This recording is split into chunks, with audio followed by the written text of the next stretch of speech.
I get a ton of questions from you guys about the Mir space station, usually about the time that a proton crashed into it or the time there was a fire on board, all fascinating stories to look into. But before we dig into that, I wanted to start with a brief overview and introduction to the Mir space station, today on Vintage Space.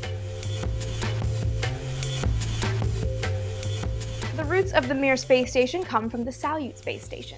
Salyut, like the American Skylab, was a single-unit space station. It wasn't a modular design wherein extra pieces would be added to it to increase its capability. But the Soviet Union was looking ahead at this kind of station, and so pledged in 1976 to build a better version of Salyut that would include modules added to a core module. The Salyut program eventually ended and gave way to the Mir program. There's a lot to be said for the name of the space station, Mir, as well. In English, Mir roughly translates to peace or world, but it can also mean village, and this is a more nuanced translation that actually speaks to the goals of the program. When translated as village, Mir has a sense of a community pulling together to build something that is bigger than themselves. This really speaks to the international aims and ultimately the international collaborations that made the Mir program such a stunning success.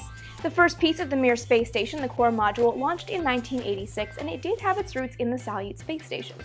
It was effectively a modified Salyut, only with about half the stuff inside.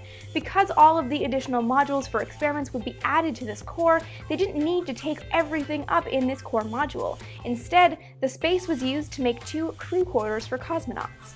In 1987, the Kvan't 1 module was added to the station and brought a new attitude control system using gyrodynes to the station rather than propellant-fed reaction controls. This made the whole thing more maneuverable.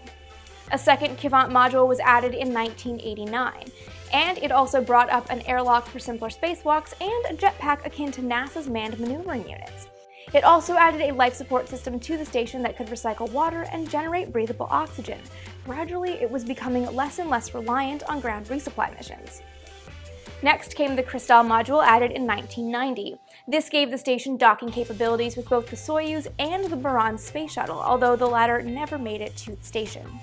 The Spectre module was added in 1995, and the last piece, the Priroda module, was added in 1996.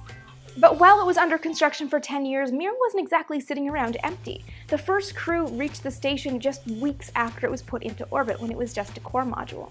Over the course of its 15-year active lifetime, Mir hosted 125 cosmonauts and astronauts from 12 countries over 17 expeditions, many of which were long-term and set duration records in space. But by the year 2000, age was starting to take its toll on Mir, and the Russian government announced that it would be deorbiting the station. A Progress cargo ship was launched to the station in January of 2001, carrying extra propellant on board. This propellant was used to deorbit the space station.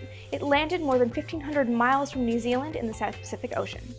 Like I said in the intro, there is so much more to say about the Mir space station, so before you get upset that I haven't mentioned your favorite story, just let me know in the comments below what your favorite story is so I can look into it, because I do have loads more Mir content coming in the near future. So what are your favorite Mir stories, or what are weird things you've heard about Mir that you'd like to know more about so that I can dig into them?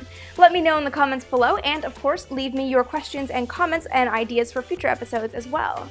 Be sure to follow me on Twitter for near-daily Vintage Space content, and with new videos going up every Friday, subscribe right here so you never miss an episode.